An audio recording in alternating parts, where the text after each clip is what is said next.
নাসার টেলিস্কোপে পৃথিবীর মতো দেখতে আরও এক গ্রহের হদিস মিলল। পৃথিবী থেকে ২২ আলোকবর্ষ দূরে এই গ্রহের অস্তিত্বের সন্ধান পাওয়া গেছে। গ্রহটির নাম LTT 1445 AC। গ্রহটি অবিকল পৃথিবীর আকারের, এমনকি তার মধ্যাকর্ষণ টানও নাকি পৃথিবীর মতো, যা বিজ্ঞানীদের অবাক করেছে। পৃথিবী থেকে আলোকবর্ষ দূরে এরিডেনাস নক্ষত্রমণ্ডলে রয়েছে নতুন পৃথিবী। বিজ্ঞানীরা জানিয়েছে ২০২২ সালে নাসার অন্য এক উপগ্রহ LTT 1445 AC-র উপস্থিতি ধরা পড়েছিল, কিন্তু সেই ক্যামেরার ছবি কিছুটা অস্পষ্ট ছিল, তাই গ্রহটি সম্পর্কে নিশ্চিত হতে পারেননি বিজ্ঞানীরা।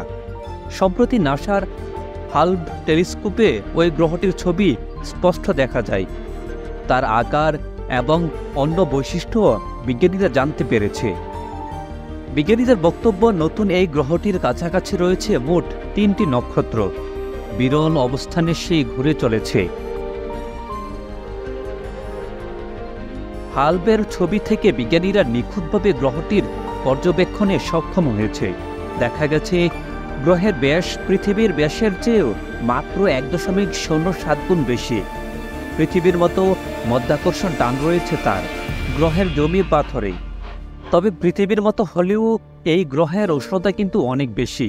গ্রহটির তাপমাত্রা ৫০০ ডিগ্রি ফারেনহাইট। এই গ্রহ একটি ছোট্ট লাল নক্ষত্রের চারপাশে ঘুরে। তার নাম LTT 1445 A।